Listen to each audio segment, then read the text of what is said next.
I'm Joe Catalano with an AM Quincy news update for Friday, May 2nd. There is a proposal to create a new public art commission in Quincy. Quincy Mayor Thomas Koch, Ward 2 Councilor Richard Ashe, and Councilor at Large Scott Campbell are proposing an amendment to an existing law that would create the Public Art Commission to oversee project planning, artist selection, art selection, and placement, donations, loans, and administration of the Public Art Fund. The commission would consist of 5 members and 2 alternates. The mayor would nominate 2 members, and a non-voting high school student, the city council, the planning director, and the commissioner of public buildings would have 1 nomination, and the president of the Quincy Art Association would have 2 nominations. The commission would hold 4 public meetings per year, establish an annual budget, and make recommendations to the mayor on public art over $50,000. Now, the issue came to light after controversy erupted over the mayor's plans to install statues of St. Michael and St. Florian at the entrance to the new police station.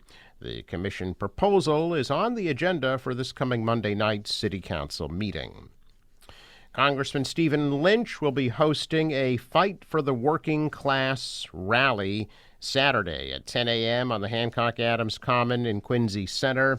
Lynch says the rally will show support for federal workers, unions, pensions, and Social Security. The rally was postponed from last Saturday due to rain.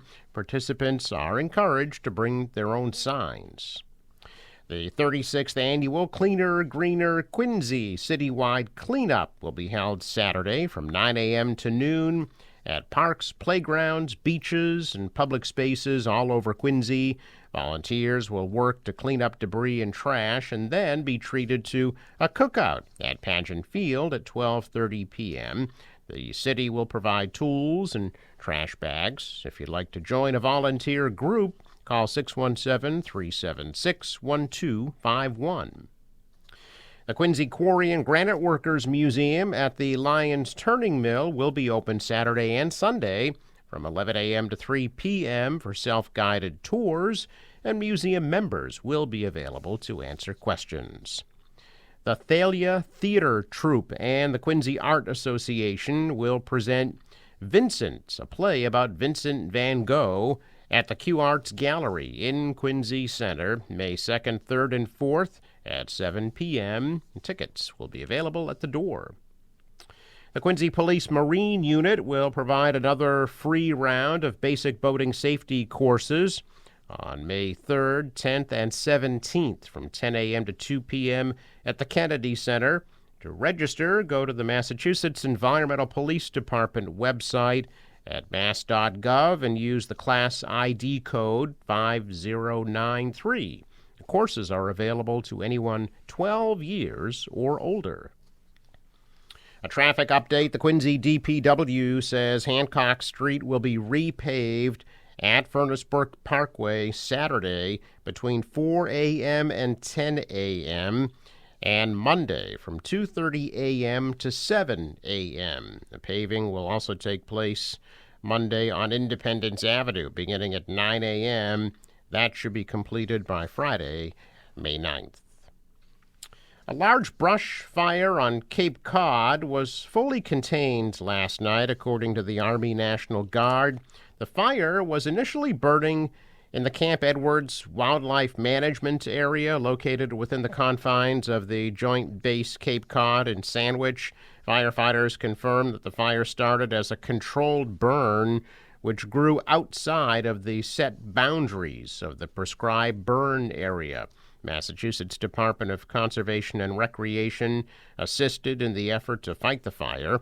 Additionally, the Massachusetts Department of Fire Services said the statewide fire mobilization plan was activated to support local and mutual aid firefighters, while a forestry task force comprised of multiple Plymouth County departments responded with water tankers and brush breakers to assist. Joint Base Cape Cod confirmed that 133 acres were scheduled for the controlled burn, But the wind had other ideas, with the flames quickly spreading beyond the designated area.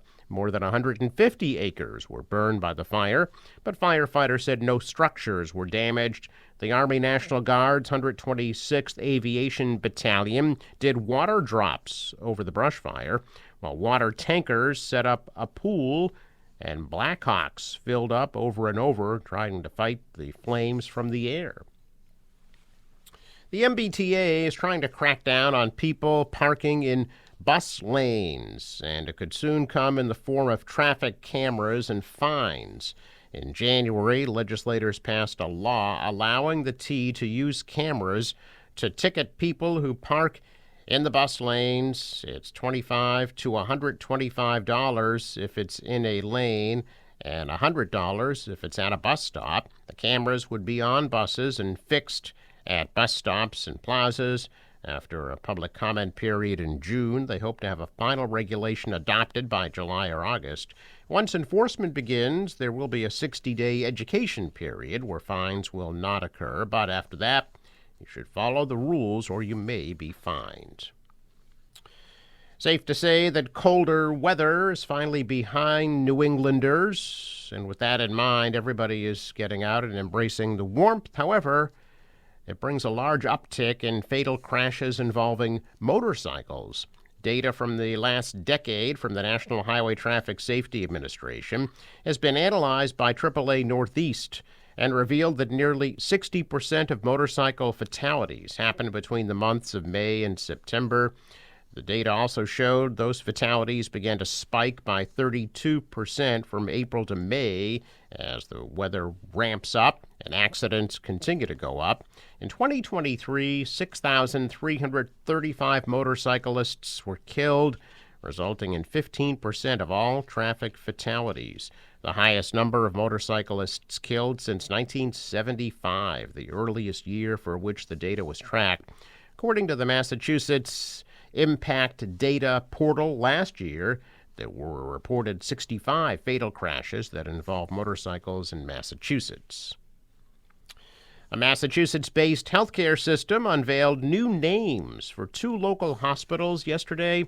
Boston Medical Center Health System renamed a pair of its hospitals as part of a push to advance its vision of high-quality, accessible, and sustainable healthcare in the region. According to the CEO of BMC, Good Samaritan Medical Center in Brockton is now officially known as Boston Medical Center South, and St. Elizabeth's Medical Center in Brighton is now Boston Medical Center Brighton.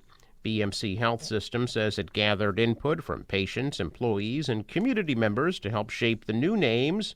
The new names and logos will be incorporated into digital and physical touchpoints across BMC Brighton, BMC South, and associated BMC Health practice locations over the next weeks and months. BMC Health System assumed operations of the two hospitals last October after bankrupt Steward Healthcare sold those facilities.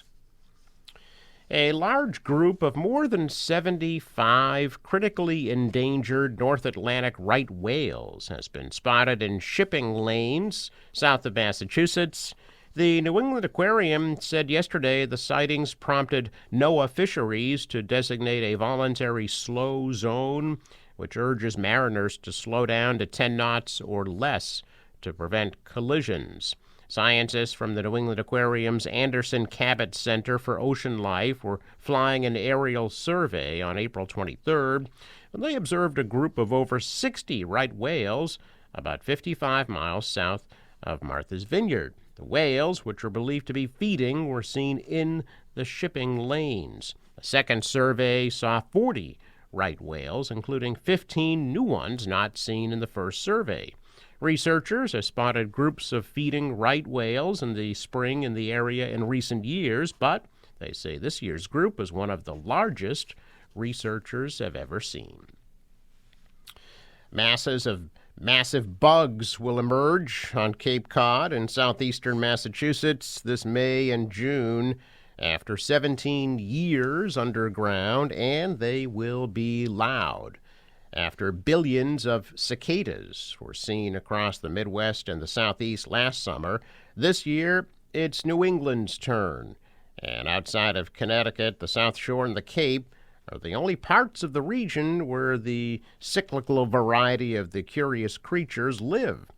Annual cicadas emerge every summer as solitary insects. However, periodical cicadas, characterized by their 1.5-inch long black bodies and red eyes, only appear every 13 to 17 years in huge numbers. The insects will dig their way to the surface in late May and early June before shedding their skin. While the adults only have a lifespan of 3 to 4 weeks above ground, the male cicadas make their presence known with buzzing sounds to attract mates that can reach 100 decibels, the same level as a lawnmower or a jackhammer. Females then lay their eggs primarily in oak trees, and by the end of the summer, the nymphs will hatch and burrow underground, feeding off roots until they emerge again in 2042. Cicadas are not harmful to humans. They don't bite or sting and are not poisonous. However, the Barnstable County government cautions pet owners to keep an eye on their animals because eating too many cicadas can upset dogs' or cats' stomachs. Check of business news. Stocks are higher. The Dow is up 83. The Nasdaq rose 264, and the S&P is up 35. Asian stocks advanced after China's Commerce Ministry said Beijing is evaluating overtures from the U.S. regarding President Trump's tariffs. The dollar's down, the euro is higher, oil at $59 a barrel. In sports, we now know the Celtics will be taking on the Knicks in round 2 of the Eastern Conference semifinals. Game 1 will be Monday night in Boston. And the Blue Jays beat the Red Sox 4-2. Boston's back home tonight at 7 against Minnesota. The National Weather Service forecast for today: some morning rain and thunderstorms, and then turning partly cloudy, warm and humid, high of 80 degrees. Partly cloudy tonight, low of 50. Tomorrow, mix of sun and clouds, warm and humid, high of 83. Sunday, cloudy, high 71. More showers Monday, high 60. For the boater, waves about a foot, winds out of the south at 5 to 10 knots, high tide 4:08 p.m. Sunrise 5:37, sets at 7:44. I'm Joe Catalano with an AM Quincy news update for Friday, May 2nd.